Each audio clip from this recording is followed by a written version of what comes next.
morning. Welcome to our online class which is organized by Krishna Memorial High School.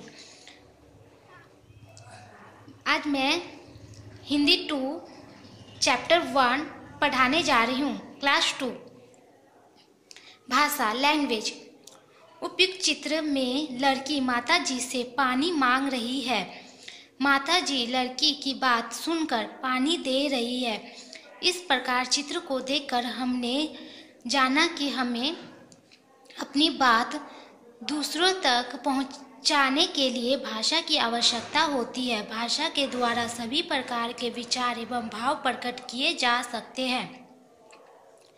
भाषा की परिभाषा different of language. भाषा वह माध्यम है जिसके द्वारा हम अपने विचार का आदान प्रदान कर सकते हैं। भाषा के प्रकार काइंड्स ऑफ लैंग्वेज। भाषा के 2 प्रकार होते हैं, मौखिक भाषा एंड लिखित भाषा।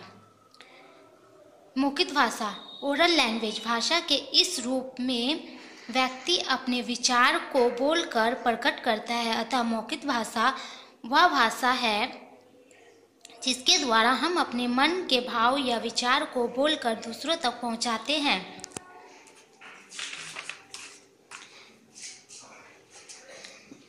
लिखित भाषा राइटिंग लैंग्वेज। जब हम अपने विचार को लिखकर दूसरे तक पहुंचाते हैं तथा दूसरों के विचार को पढ़कर समझते हैं तो उसे लिखित भाषा कहते हैं। भाषा के भाग पार्ट ऑफ लैंग्वेज। भाषा के 3 भाग होते हैं, वर्ण या अक्षर, शब्द, वाक्य। वर्ण या अक्षर वह ध्वनि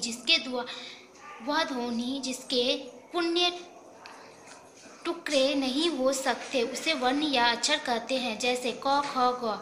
शब्द वर्ड वर्ण के सार्थक समूह या मेल को शब्द कहते हैं, जैसे क प्लस ल प्लस म कलम। 3 वाक्य सेंटेंस शब्द का सार्थक समूह वाक्य कहलाता है, जैसे मीना पढ़ रही है। विशेष 1 किसी भाषा के लिखने का ढंग लिपि कहलाता है। हिंदी भाषा के लिपि देवनागरिक है। 2 अपने विचार को प्रकट करने का साधन भाषा है। भाषा के क्षेत्रीय रूपों को बोली कहते हैं। लिखित या मौखिक भाषा के अलावा संकेतित भाषा भी विचार के आदान प्रदान के लिए प्रयोग की जाती है। भाषा में 22 भाषाओं का मान्यता प्राप्त है। सही विकल्प के सामने सही का चिन्ह लगाएं। विचार के आदान प्रदान को डैश कहते हैं।